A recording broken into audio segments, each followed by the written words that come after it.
Testing, testing, testing.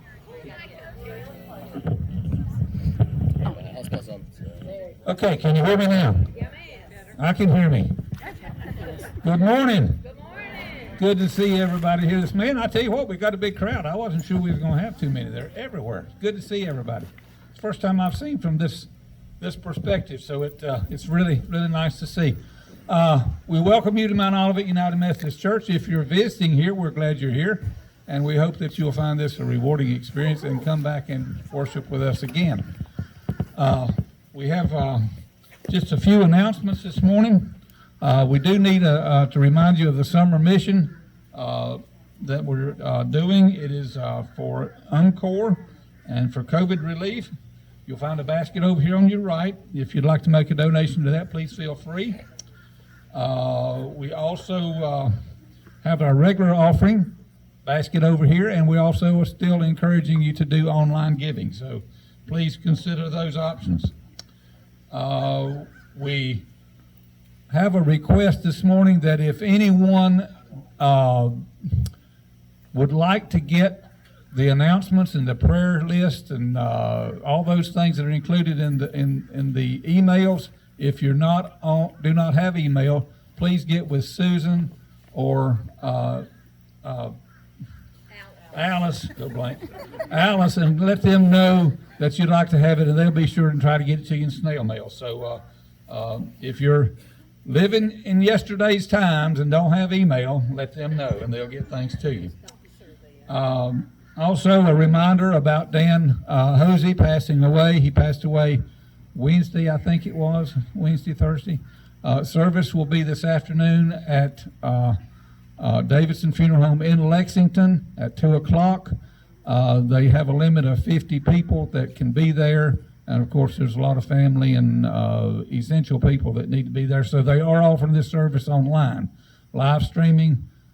Davidson Funeral Home Facebook page, I believe it is. Go and look, you can find, and please attend that service online and live streaming if you can. Another announcement, Nancy Oakley passed away. Everybody knows Nancy, and she passed away earlier in the week, and don't think there was a formal service, I'm not sure, but anyway, she did pass away earlier in the week. Please keep that family in your prayers as well as the Hosey family. Now, do we have any other announcements we need to share? Anybody know of anything that needs to be brought up? Quiet group. Okay, good deal. Thank you for that. Do we have any birthdays to celebrate this morning? Nobody got older this week. Okay, that's good. Of course, as a reminder, all donations to the birthday fund go to Paul Evans Scholarship Fund for those who are graduating and choose to further their education. Okay, at this time, Sunday school. pardon? Suzanne, they're doing a Zoom. Well, I'm talking about yours. Oh, you meant Bible study. Bible studies Okay. in. Yeah. Doing Bible study starting Tuesday. Bible study Tuesday night. It'll be Zoom. How do we know how to get in touch with that? All you got to do is send me your email and I'll Okay. put you on there. Okay. Let Pastor Jeff know you want to be involved in the Bible study.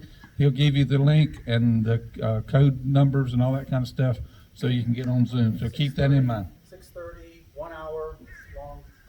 6:30 and 1 hour. Every Tuesday. Each Tuesday. Everybody got that? And we also have Sunday school for children on Zoom at 2 p.m. every Sunday. Sunday school every Sunday at 2 o'clock on Zoom. Send me your email. Send Mary Catherine. Send Mary Catherine an email. She'll give you the link to that. Okay, we're all Zooming. Okay, everybody good? Okay, at this time I would like to offer an invocation. If you would please bow with me. Father God, thank you that you are our refuge and our strength in difficult times, and we are an ever-present helper in times of trouble. We know that you are the only all-powerful God, and there is nothing that is too difficult in our lives for you to deal with, nor any obstacle in our path that is insurmountable that we can cross, knowing that you are by our side. Please give us your strength to face today's hard and troubled times, with the confidence of knowing that your strength is made in our weakness. Thank you that our strength comes from you and that your grace is sufficient for all the tasks and duties that will cross our path, not only for today, but for the rest of the journey through life. Amen. If you would please stand and let's sing hymn, what's the name? 529. Oh, we're going to do our affirmation of faith first. No, Please. no, how firm a foundation. Okay. We're going to do the affirmation of faith first. After the first one. Okay. Let's stand and sing. How firm the foundation.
Please remain standing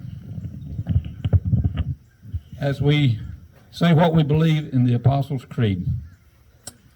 I believe in God the Father Almighty, maker of heaven and earth, and in Jesus Christ, his only Son, our Lord, who was conceived by the Holy Spirit, born of the Virgin Mary, suffered under Pontius Pilate, was crucified, dead, and buried. The third day he arose from the dead. He ascended into heaven, and sitteth at the right hand of God the Father Almighty. From thence he shall come to judge the quick and the dead. I believe in the Holy Spirit, the Holy Catholic Church, the communion of saints, the forgiveness of sins, the resurrection of the body, and the life everlasting. Amen. Please be seated.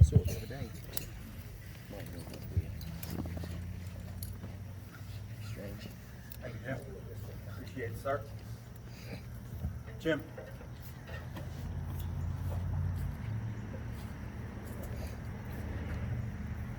Am I on here? All right.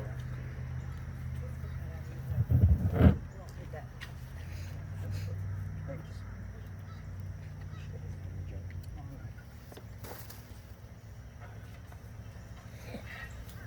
Well, praise the Lord. We're here on another Sunday. We're here to praise the Lord from the heavens and praise Him from the heights. I'm so delighted that you are here today. The weather has been kind of crazy on us, but God has allowed us to still worship together. And I thought the crowd was going to be a little bit smaller today because with the weather and the mushy ground and all, but thank you for coming and being a part of Mount Olivet and our worship of God. Let us praise the name of the Lord, whose name alone is exalted and whose glory is above the heavens and the earth. Amen? Amen. Today, before we have our prayer time, let us keep in mind our brother and sister who's passed away, Nancy Oakley and Dan Posey. Keep them in your prayers. And there's a lot of other prayer concerns that go out on the internet, and please keep all those on your heart. And we just trust that God will deliver when we pray in faith. Let us pray. Dear Heavenly Father, we desire to always be here in worship. And we desire to learn how to worship better, to worship as you deserve. Help us, Lord, to grow into the sort of worshiper that you are seeking, one who worships in spirit and in truth, and with contrite hearts. We pray, God, that our lives will be one that always exalts you in everything that we say and do, in every circumstance of life, from the time we rise to the time we go to sleep.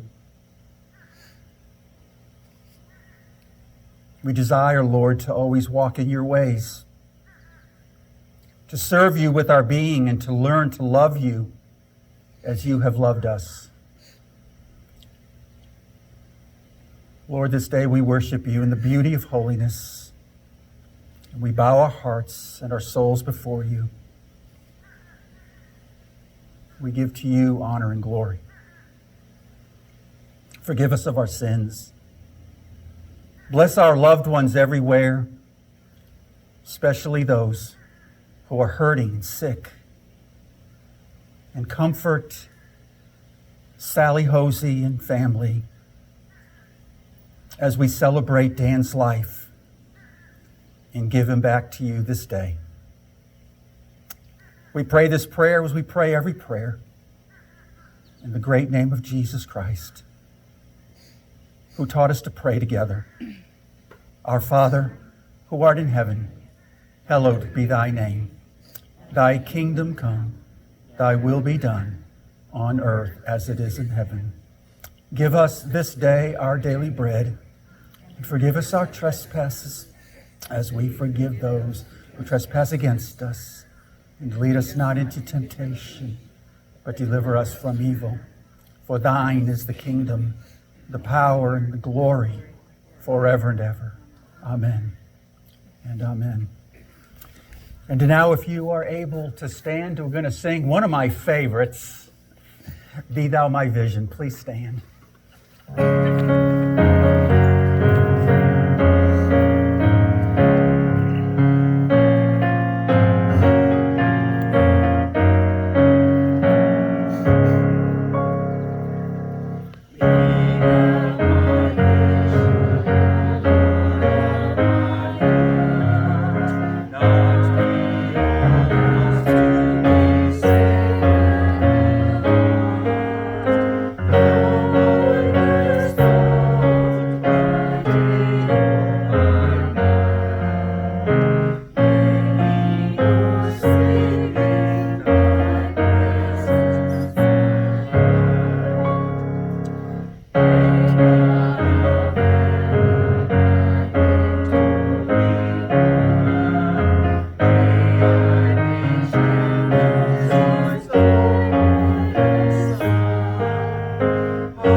Perfect. Please be seated.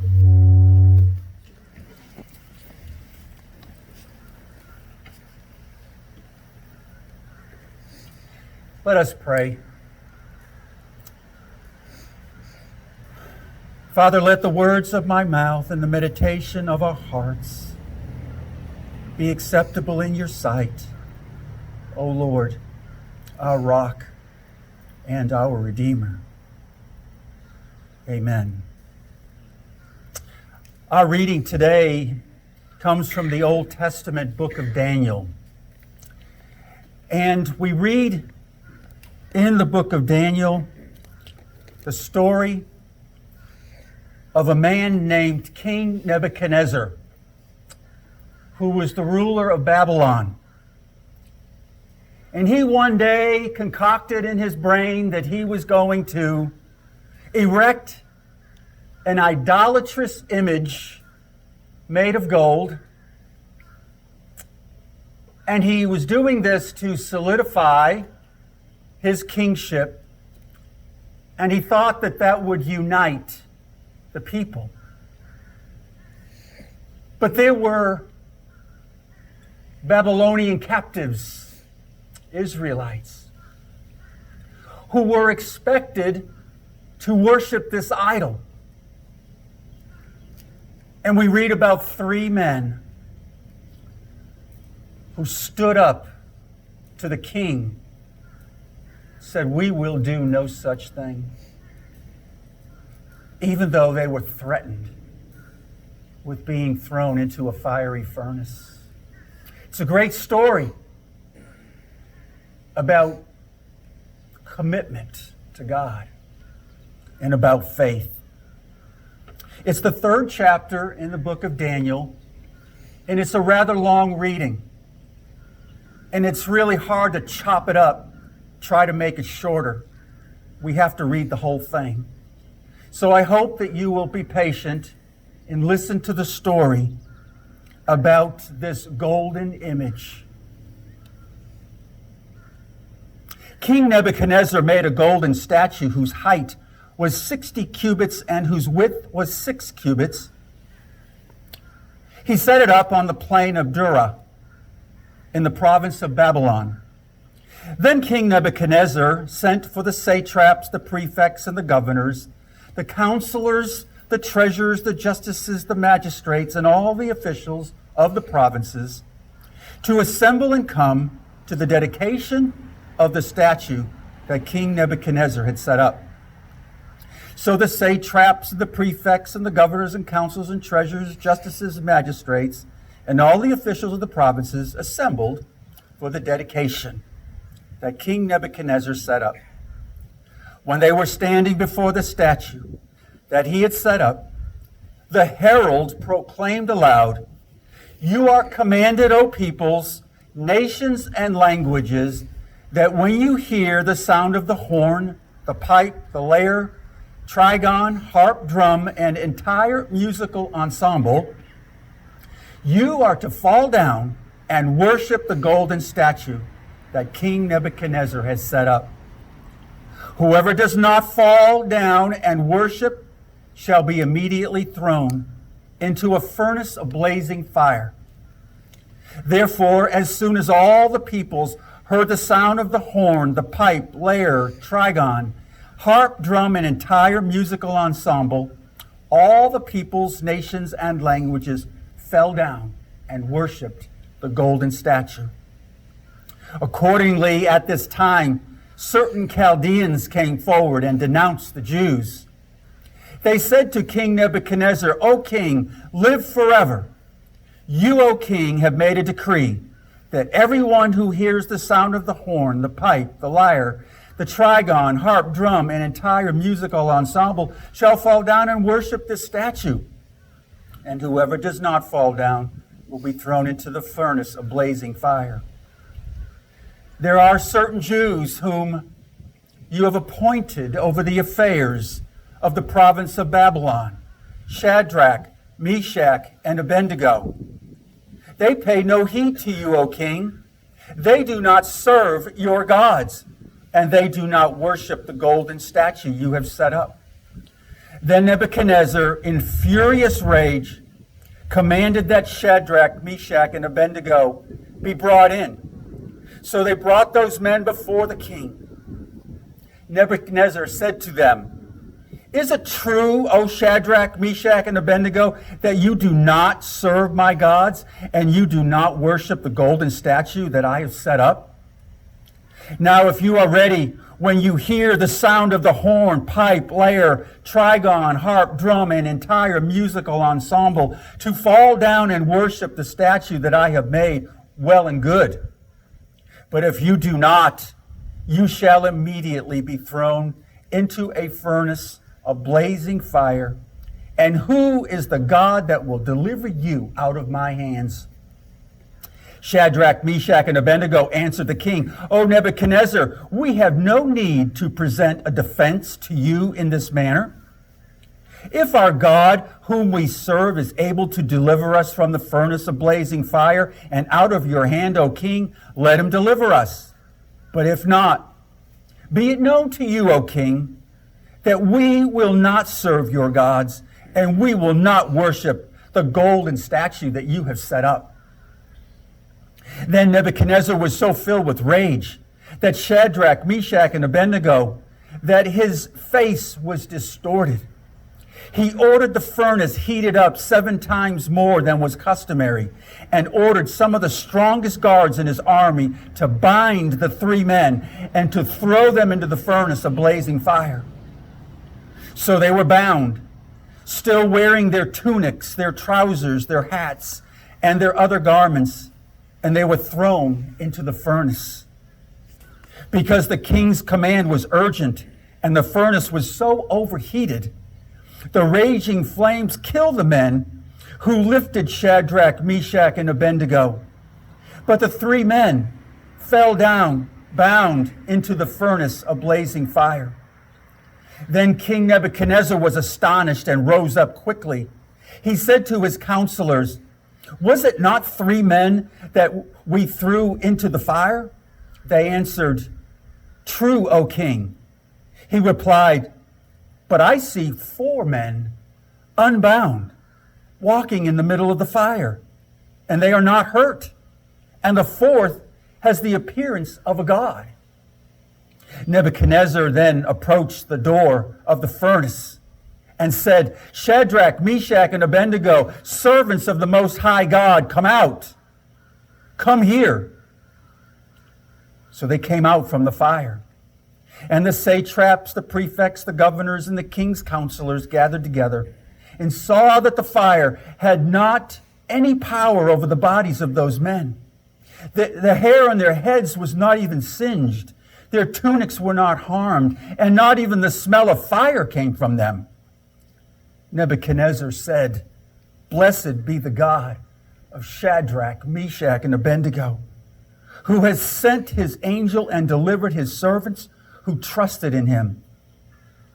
They disobeyed the king's command and yielded up their bodies rather than serve and worship any god except their own God. Therefore I make a decree. Any people, nation, or language that utters blasphemy against the God of Shadrach, Meshach, and Abednego shall be torn limb from limb, and their houses laid in ruins, for there is no other God who is able to deliver in this way." Then the king promoted Shadrach, Meshach, and Abednego in the province of Babylon. Brothers and sisters, this is the word of God for us, the people of God. Thanks be to God.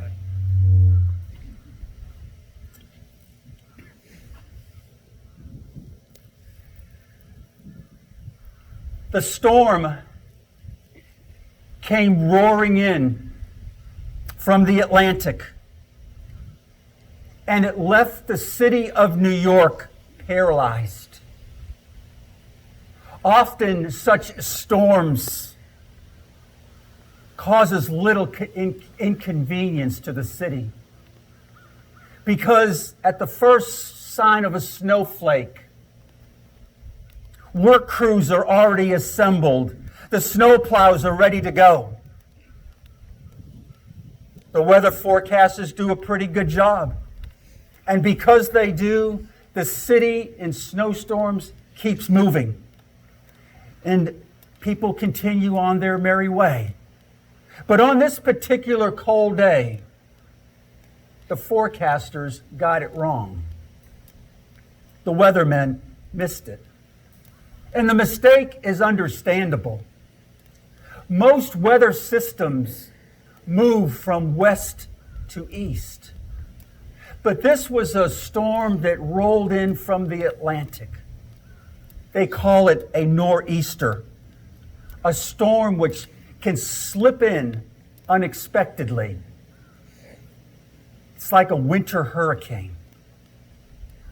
They're uncommon, but they do happen. And on this particular day, it left New York by surprise. These storms not only happen to cities, but they happen to people too. In 1 Corinthians chapter 10, verse 12, the Apostle Paul says this: "If you think you are standing firm, be careful that you don't fall." There are many implications to this verse, but at least one of them has to do with the unexpected events that come upon us from time to time. They catch us off guard. Life seems to be going at an even pace. Things are rather good lately, just moving right along, and then wham, something happens.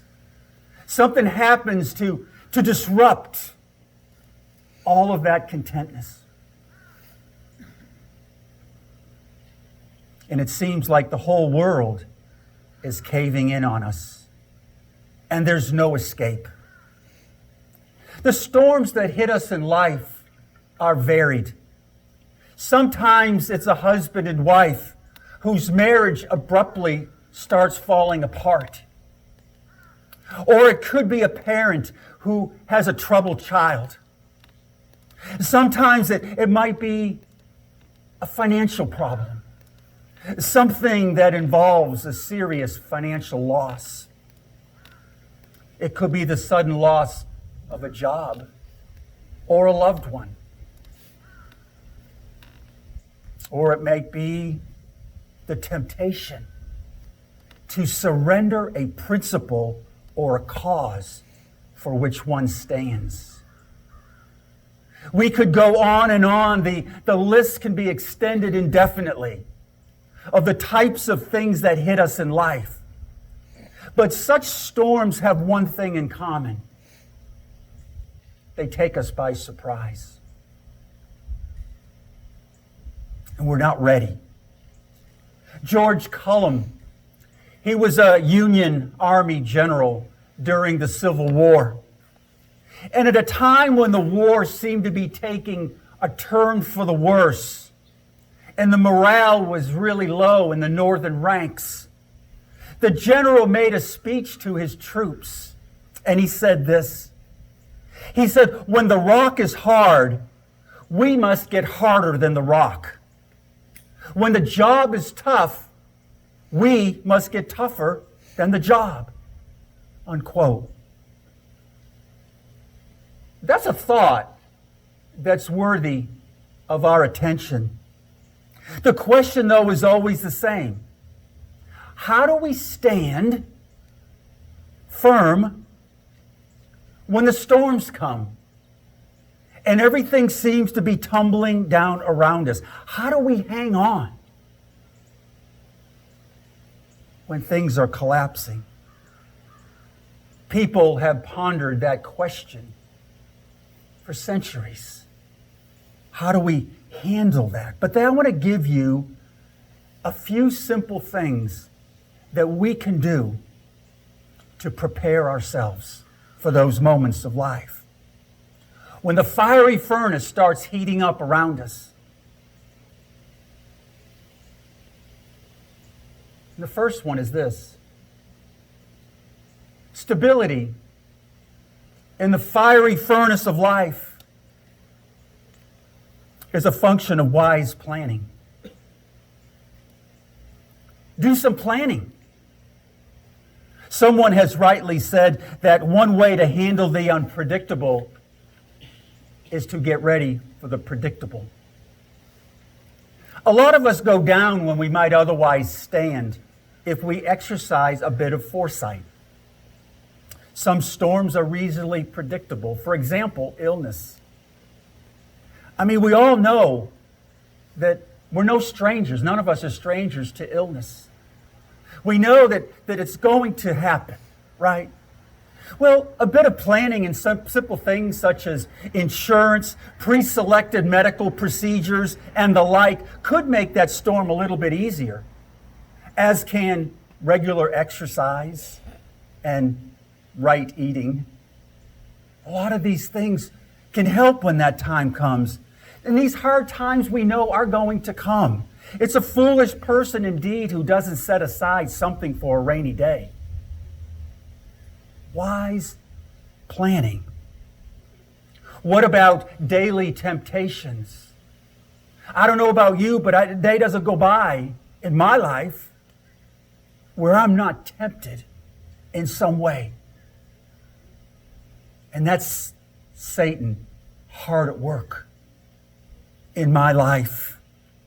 Each day we face temptations to surrender our personal integrity, to surrender our safety, and we get reckless.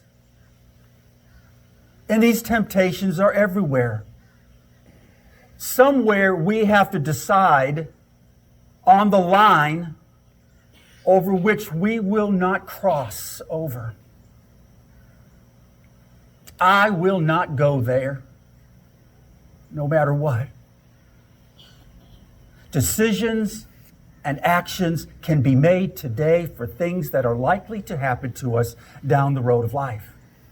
Stability in the fiery furnace is easier for those who look ahead and plan accordingly.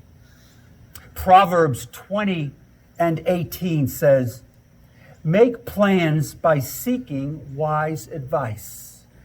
Make plans by seeking wise advice. Go back to our story. King Nebuchadnezzar sought the advice of Shadrach, Meshach, and Abednego. And what happened?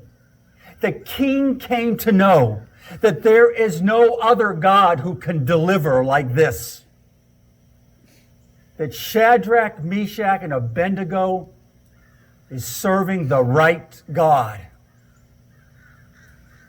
I want to encourage all of us to turn to Almighty God, seeking His advice when making our plans, because He is an all-powerful God,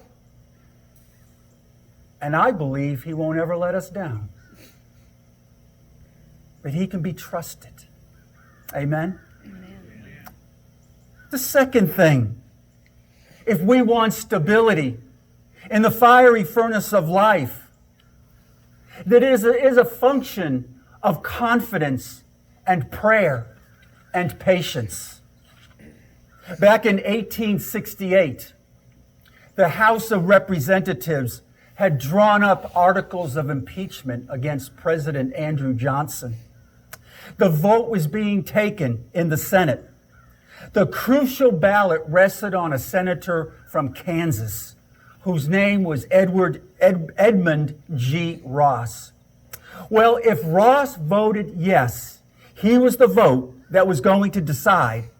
If he voted yes, Johnson would be removed from the presidency, the results of which no one dared to predict. Ross knew fully well that going against his party, that a vote of not guilty would be political suicide for him. But that day, as the roll call was made, Ross voted not guilty. The president was saved because of Ross's vote. It did cost him his political career, and he lived out the remainder of his days in obscurity. But it took a little time for the scales to right themselves. Today, Ross is remembered as one of our greatest Americans. He had stability in the fiery furnace for what he believed in.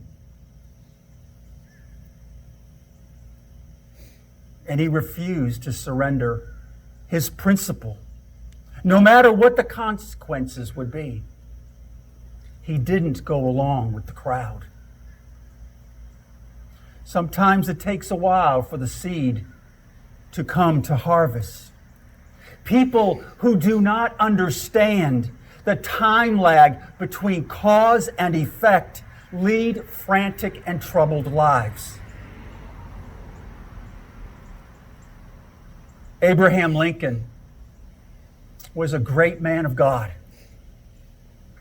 During the American Civil War, he said, quote, "If I am right in my cause, then nothing can defeat me in my purpose. But if I am wrong, then all the angels in heaven won't help me." Unquote. He was known as the great emancipator. He held his course with confidence and prayer and patience. And it changed American life forever. All of us need to think about that. So often we do all that we can, granted, and the storms come anyways. What we're talking about now is to be prepared for that storm when it comes, to be rightly prepared. And in such times, it helps us to remember that the race is not always to the fastest or the battle to the strongest. More often in our dreams, it's persistence that gets us to the finish line. Persistence. James 1:12 says this, "Blessed is the one who perseveres." Blessed is the one who perseveres. So the next time the storm comes and you're feeling yourself wavering, my friends, try remembering this. When you've done all that you can and your course is as right as you believe you made it, then pray. Have patience and have confidence. Wait with confidence for the mill to grind to its just conclusion. When we work diligently, pray, and learn to wait on the Lord, we will be people who will be able to be stable in the fiery furnace of life when others are going down in it. Romans 12:2 says, "Be joyful in hope, patient in affliction, and faithful in prayer." And lastly, stability in the fiery furnace of life is a function of faith. And this is the most important of all, is faith. Our story about these three young men who were, remember now, they were kidnapped and they were being held in captivity. Down in Babylon, they were told to go along. The best way to get along is to go along.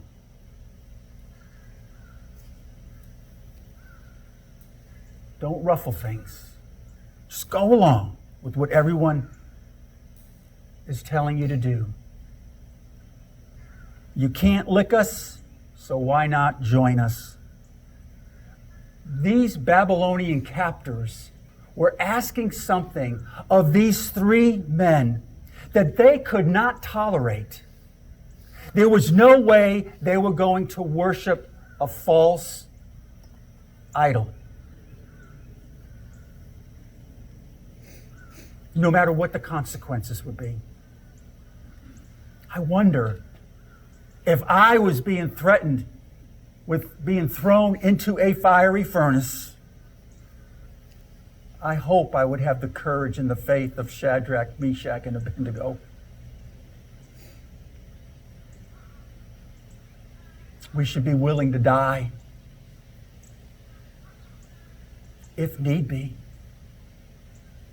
for God.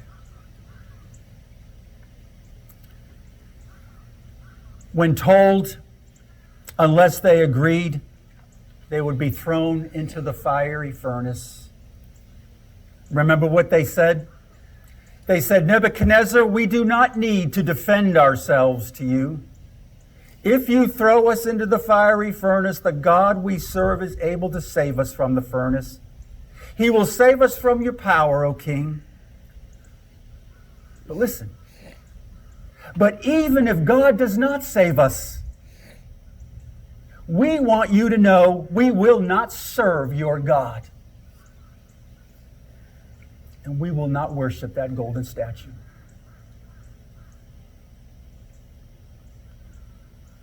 Were they 100% confident that God was going to save them? No, they weren't. But they didn't yield to the pressure. And the record is written of their courage and their faith. And they won. Hallelujah. They were determined to take their stand. And because of their faith and because of their trust in the Lord, a king who worshiped idols, what happened? He even worshiped himself. He came to believe in the greatness of the God of Shadrach, Meshach, and Abednego. Here's the thing that we must know about the story. They didn't know whether they would be saved from it or not. Nor do we know what God is going to do in our lives.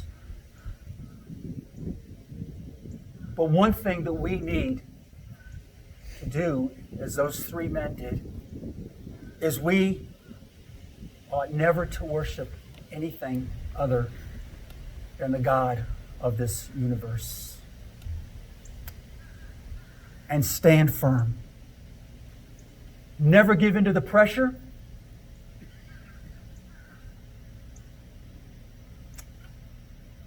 And be prepared to die, perhaps. Are we ready to stand for God? No matter what. It can be painful at times indeed. And some things may not always turn out the way we want and have a happy ending. We might be ostracized by friends, maybe even family, for standing for what is right in the eyes of God. Like Abraham Lincoln said, if I am right in my cause, I will not be defeated.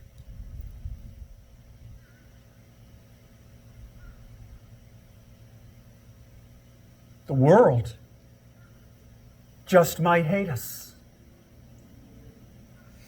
for standing for God's principles. Are we committed to this? If the Lord rescues me from this or that, or if He chooses not to, I'm going to serve God. I will not abandon my faith under any circumstance. But think about this for a minute. If God always rescued us from all of our pain, our hardships, our disappointments, 100% of the time, Christians wouldn't need faith, right? Christianity would be simply an insurance policy against all the bad and the hurt that might come along, and we would have lines of selfish people standing at our door ready to sign up.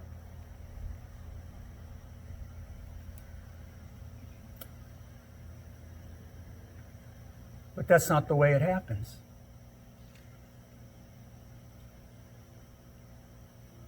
Sometimes we do get put through the fiery furnace of life.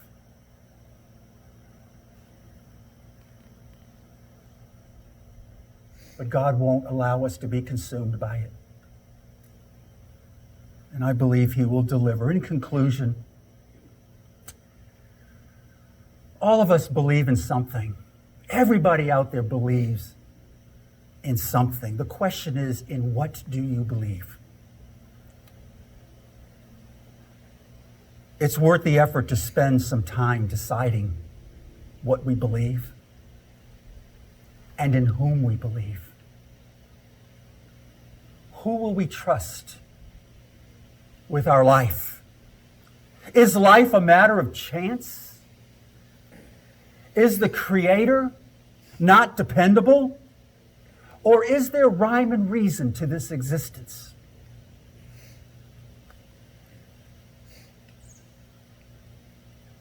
And all the things that happen.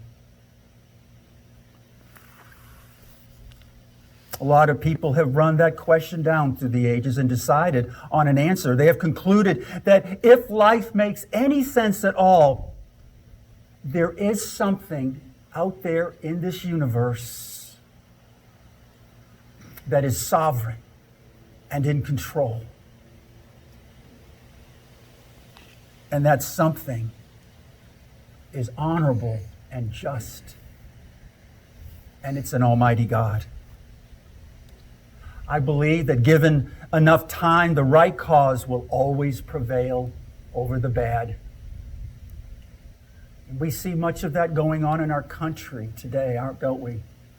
So much chaos, so much killing and death. But I believe that right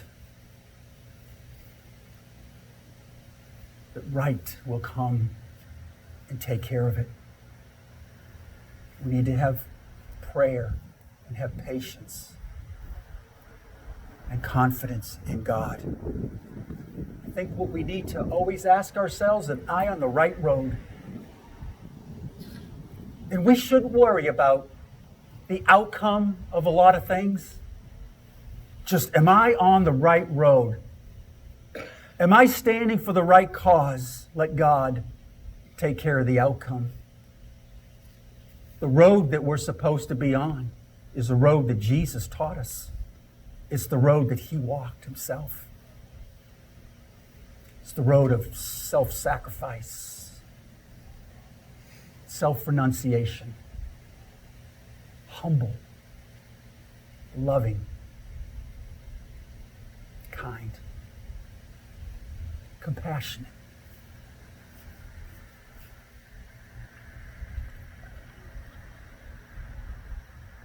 Ephesians 6:16, as we end today, says, "Take up the shield of faith, with which you can extinguish all the flaming arrows of the evil one."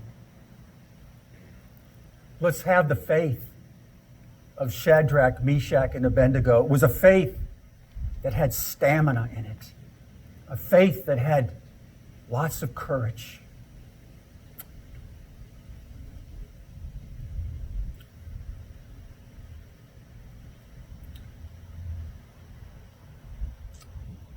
When life tumbles in,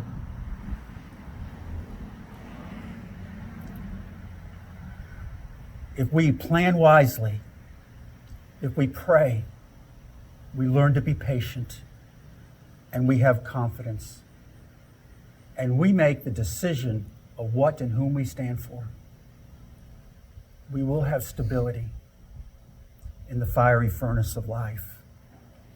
In the name of the Father, and of the Son, and of the Holy Spirit. Amen. Our closing hymn is More Love to Thee, O Christ, right?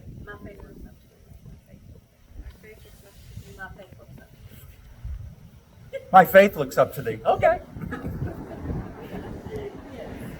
Okay. Great. Please stand if you're able. 453.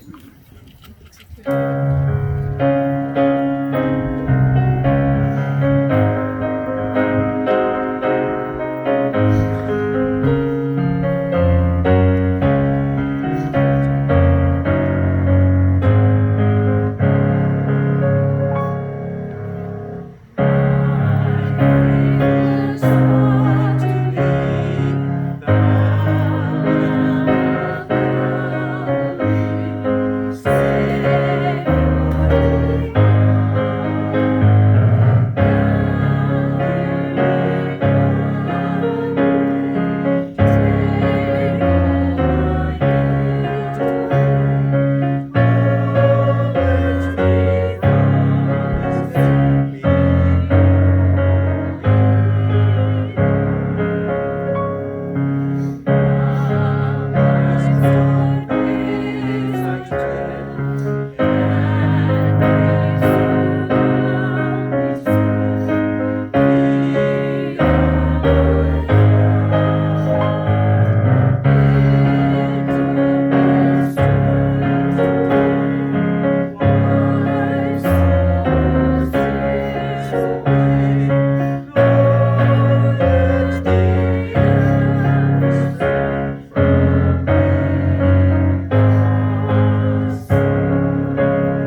Brothers and sisters, be strong, be of good courage.